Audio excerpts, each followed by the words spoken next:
اچھا، اب ایک فرمائش ہوئی ہے، اعلیٰ حضرت سرکار جو حضور پاک علیہ السلام کی بارگاہ میں تشریف لے گئے اور حضور کا آپ نے اپنے سر کی آنکھوں سے دیدار کیا، جیتے جاگتے. خواب میں تو بہت سے لوگ دیکھتے ہیں، اعلیٰ حضرت نے بھی خواب میں حضور کو دیکھا کئی بار، لیکن سر کی آنکھوں سے حالت بیداری میں جیتے جاگتے اعلیٰ حضرت نے رسول کا دیدار کیا. وہ کیسے وہ دیدار ہوا، کس عالم میں ہوا، اس کے کیا پس منظر ہے، بیک گراؤنڈ کیا ہے اس کا، وہ آپ کو مختصر طور پہ بتا دیتا ہوں، سن لیجئے. کہ اعلیٰ حضرت جب حج بیت اللہ کے لیے تشریف لے گئے تھے، ساتھ میں آپ کے بڑے شہزادے حامد رضا خان حجت الاسلام رضی اللہ تعالیٰ عنہ وہ ساتھ ہیں. جب وہاں پہنچے تو اچانک موسم کی تبدیلی ہوتی ہے، پانی کی تبدیلی ہوتی ہے، تو اعلیٰ حضرت کی طبیعت بہت ناساز ہو گئی، شدت کا بخار آ گیا. 105 ڈگری بخار تھا. 101 میں ٹائیں فش ہو جاتے ہیں، 105 ڈگری کس کو بولتے بھائی؟ یہ اعلیٰ حضرت کا عشق رسول، عشق الہی ہے. اتنی بخار کی شدت میں بھی نہ کعبے کا طواف رک رہا ہے، نہ نماز رک رہی ہے، سب کام وقت پہ انجام پا رہے ہیں. اسی عرصے میں مکہ شریف میں رہنے والے جو علماء کرام تھے، مفتیان نظام تھے، جس میں چاروں مسالک کے امام تھے، حنفی، شافعی، حنبلی، مالکی، یہ سب کے ائمہ کرام تھے وہاں پر. تو ان کے پاس کسی نے ایک سوال نامہ لکھ کے بھیجا عربی زبان میں کہ رسول پاک، یہ تو میں کہہ رہا ہوں رسول پاک، وہ تو بےہودہ نجدی تھے، وہ تو نبی کو علم غیب ہے یا نہیں؟ اگر ہے تو پھر قرآن و حدیث سے ثابت کر کے دکھاؤ. اور مدت بھی مقرر کر دی کہ 36 گھنٹے کا ٹائم اس نے رکھا کہ 36 گھنٹے میں اس کا جواب مجھے چاہیے، مدلل مفصل جواب چاہیے. تو حرمین شریفین کے علماء کرام مفتیان نظام نے جب سوال نامہ پڑھا اور ٹائم کی مدت دیکھی تو وہ ایک دوسرے پر اپنی ذمہ داری ڈال رہے تھے کہ بھئی آپ لکھ دیجئے جواب. وہ دوسرے مفتی صاحب کہتے تھے آپ لکھ دیجئے بہتر رہے گا.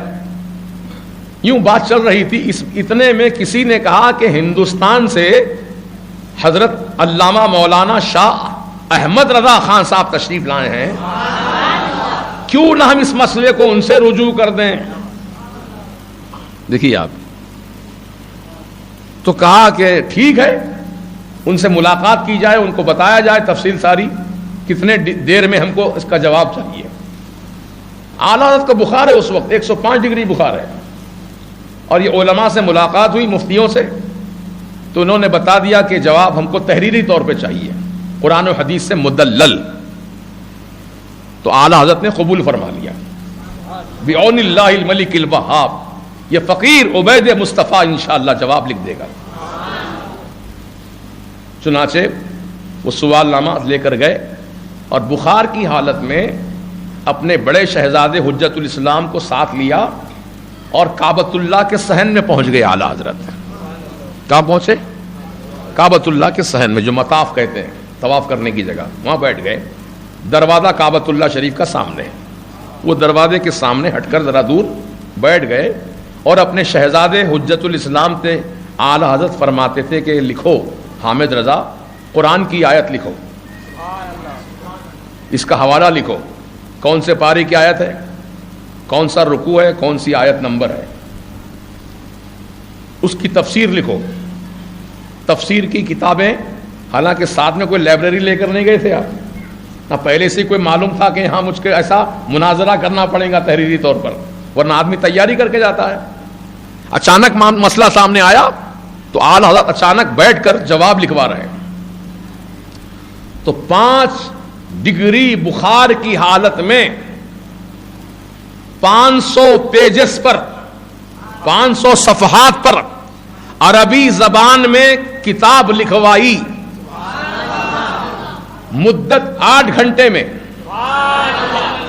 8 گھنٹے میں 500 پیجز پر کتاب لکھوائی. لکھوانے میں اتنی دیر لگی، اگر خود لکھتے تو پتہ نہیں کتنا جلدی لکھ دیتے. میں بولوں آپ سنیں پھر قلم چلائیں، ٹائم لگتا نا. اگر خود آدمی لکھنا شروع کر دے تو جلدی کام ہو جاتا ہے. اعلیٰ حضرت چونکہ بخار کی شدت میں تھے اس لیے اپنے شہزادے سے لکھوا رہے ہیں کہ لکھو حامد رضا یہ دلیل پیش کرو، یہ حوالہ پیش کرو، یہ تفسیر پیش کرو، یہ حدیث مبارک پیش کرو۔ جب لکھاتے لکھاتے اعلیٰ حضرت ایک لمحے کے لیے سوچتے اب اس کے بعد کون سی دلیل پیش کروں، اس کے بعد کون سا ثبوت پیش کروں، آپ کی نگاہیں اچانک در کعبہ پہ اٹھتی ہیں تو کیا دیکھتے ہیں؟ در کعبہ پر سرکار غوث اعظم نظر آ رہے ہیں اور فرما رہے ہیں اے احمد رضا پریشان کیوں ہوتا ہے، لکھ یہ دلیل، لکھ یہ حوالہ، لکھ یہ تفسیر لکھ۔ چنانچہ میرے غوث پاک کا فیضان راست طور پر اعلیٰ حضرت کو حاصل تھا اور آپ اعلیٰ حضرت کتاب لکھوا رہے ہیں، غوث پاک فرما رہے ہیں۔ جب مکمل ہو گئی کتاب تو کتاب آپ نے علماء کی خدمت میں پیش کر دیا۔ ہینڈ رائٹنگ ہے، پرنٹنگ نہیں ہے، خط لکھوایا گیا ہے، قلم سے لکھوائی گئی کتاب۔ تو عزیزان ملت وہ کتاب کی اتنی شہرت ہوئی، اتنی عزت ہوئی کہ گورنر مکہ جن کو شریف مکہ کہا جاتا تھا اس دور میں، جن کا نام ہے علی پاشا، ٹرکیوں کی حکومت تھی اور ٹرکیوں کا ہی وہاں پہ قبضہ تھا مکہ شریف مدینہ شریف، اس دور کی بات ہے یہ۔ تو علی پاشا کے پاس جو سنی تھے ان کے پاس کسی عالم نے تذکرہ کیا کہ ہندوستان سے ایک بہت بڑے عالم آئے ہیں جن کا نام احمد رضا ہے، انہوں نے علم غیب رسول پر ایسی پیاری کتاب لکھی ہے کہ پڑھنے کے بعد طبیعت باغ باغ ہو جاتی ہے، روح تازہ ہو جاتی ہے، ایمان طاقتور ہو جاتا ہے۔ تو علی پاشا نے جب کتاب کی تعریف سنی تو فوراً کہا کہ علماء سے کہے وہ کتاب میرے پاس بھیجوائیں، میں سننا چاہتا ہوں پڑھوا کر۔ چنانچہ علماء کا ایک مقدس قافلہ گیا علماء کے پاس، وہاں سے کتاب لے کر آئے اور علی پاشا کے دربار میں ایک وقت مقرر تھا، اس وقت میں وہ کتاب جو اعلیٰ حضرت نے لکھی تھی اس کو علماء پڑھ کے سناتے تھے علی پاشا کو۔ تو علی پاشا بھی عربی جاننے والے تھے، دانت میں انگلی پکڑ لی انہوں نے، یہ ہندوستان کا عالم، ہندی بولنے والا، اتنی اچھی عربی میں کتاب لکھوا دی، حیرت زدہ تھے۔ اور دلائل براہین ایسے مبارک کہ علی پاشا کی طبیعت مچل کر کہتی ہے کہ میں اس عالم دین کی زیارت کرنا چاہتا ہوں، انہیں بلایا جائے۔ چنانچہ اعلیٰ حضرت کو علی پاشا کا دعوت نامہ پہنچایا گیا۔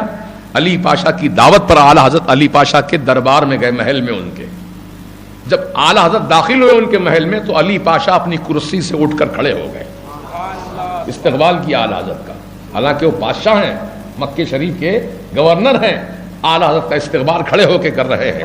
اپنے بازو کو کرسی بچھوائی اور اس پر اعلیٰ حضرت کو بٹھایا، کتاب کے تعلق سے مختصر گفتگو ہوئی اور اس کے بعد علی پاشا نے کہا کہ اے احمد رضا خان، عالم باعمل، عاشق رسول، عالم مدقق، آپ کی معرکۃ الآراء تصنیف سن کر میرا ایمان تازہ ہو گیا۔ اب فرمائیے میں آپ کی کیا خدمت کروں؟ کس نے کہا؟ یہ علی پاشا نے۔ کیا خدمت کروں آپ کی بتائیے؟ اگر کوئی دنیا کا حریص و آدمی ہوتا، کچھ دنیا چاہنے والا، تو کہتا علی پاشا آپ تو پاشا ہیں یہاں کے، کچھ دے دیجئے، خزانے بھر بھر کے دے دیجئے تاکہ میں لے جاؤں اپنے ہندوستان میں، وہاں جا کے کچھ کام کر لوں اپنا۔ نہیں، میرے اعلیٰ حضرت نے نہ دنیا مانگی نہ دنیا کی دولت مانگی۔ یہ عشق رسول دیکھو اعلیٰ حضرت کا۔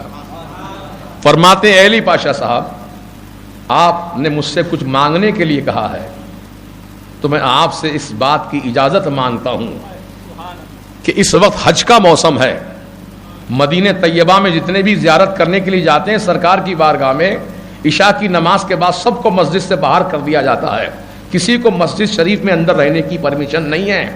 آپ مجھے پرمیشن لکھ کر دیجئے، اجازت نامہ لکھ کر دیجئے کہ ایک رات میں تنہا اپنے آقا کی بارگاہ میں گزارنا چاہتا ہوں، مجھے کچھ نہیں چاہیے، سرکار کی بارگاہ میں ایک رات گزارنے کا مجھے موقع دیا جائے۔ علی پاشا خوش ہو گئے، فوراً اجازت نامہ تحریر کر کے حوالے کر دیا۔ اعلیٰ حضرت نے اس کو بوسہ دیا، اجازت نامے کو سر پہ رکھا، خوشی سے جھومتے ہوئے۔ اس وقت اونٹوں پہ سفر ہوتا تھا، اعلیٰ حضرت بخار کی شدت میں اونٹ پہ سوار ہیں، شدت کی گرمی ہے، سفر کرتے کرتے کرتے کرتے 8 دن میں مکہ شریف سے مدینہ شریف پہنچے۔ راستے میں کہیں کہیں قیام ہوا آپ کا طبیعت کی وجہ سے، وہ چلتے چلتے 8 دن کی مدت میں مدینہ پاک پہنچے، اور جب وہ حسین منظر آیا کہ مدینہ پاک میں سرکار دو عالم شہنشاہ کون و مکان علیہ السلام کی بارگاہ میں اعلی حضرت کی حاضری ہو رہی ہے، آنکھوں سے آنسو جاری و ساری ہیں، حضور کی محبت میں دل تڑپ رہا ہے۔ جب عشاء کی نماز ہو چکی، سب کو باہر کر دیا گیا، دروازے بند، کھڑکیاں بند، اب رسول کی بارگاہ ہے اور اعلی حضرت کی ذات ہے، کوئی نہیں ہے وہاں، اعلی حضرت سرکار ہے۔ آقا کی بارگاہ میں عرض کرتے ہیں یا رسول اللہ، احمد رضا کو آپ نے خواب میں کئی مرتبہ دیدار عطا کیا، یہ آپ کا کرم ہے سرکار، لیکن آج احمد رضا ایک تمنا لے کر آیا ہے آپ کی بارگاہ میں، میں خواب میں نہیں حالت بیداری میں آپ کا جلوہ دیکھنا چاہتا ہوں، سرکار کرم کر دیجئے، اپنا جلوہ دکھا دیجئے۔ زارو قطار روتے رہے، اور یہ غزل اسی وقت لکھ کر آپ نے سنائی حضور کو، وہ سوئے لالا زار پھرتے ہیں، اے بہار تیرے دن پھرتے ہیں، یہ غزل نعتیہ غزل لکھ کر کے اعلی حضرت نے حضور کی بارگاہ میں پڑھی، سنایا سرکار کو، بس وہ مقبولیت کا وقت تھا، آپ کا معروضہ قبول ہو گیا، رسول آدم علیہ السلام نے اپنا جلوہ سر تا پا دکھایا،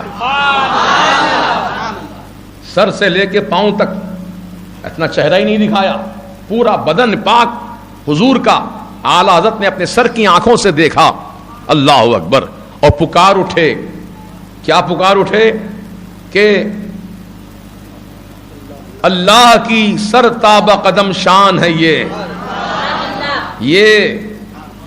کب کہا جاتا ہے؟ جب کوئی چیز سامنے ہو، یہ مسجد شہزادی بیگم، یہ وہ نہیں بولیں گے وہ مسجد شہزادی بیگم نہیں، یہ مسجد یہاں موجود ہیں، آپ کہیں گے یہ، اور جو غائب ہوتے ہیں نگاہوں سے دور ہوتے ہیں ان کو کہتے ہیں وہ، تب اعلی حضرت کا شعر سمجھو، اللہ کی سرتاب قدم شان ہے یہ، رسول کا جلوہ دیکھ رہے سر سے پاؤں تک، فرما رہے اللہ کی سرتاب قدم شان ہے یہ، انسان نہیں انسان، وہ انسان ہے یہ، قرآن تو ایمان بتاتا ہے انہیں، اور ایمان یہ کہتا ہے میری جان ہے یہ۔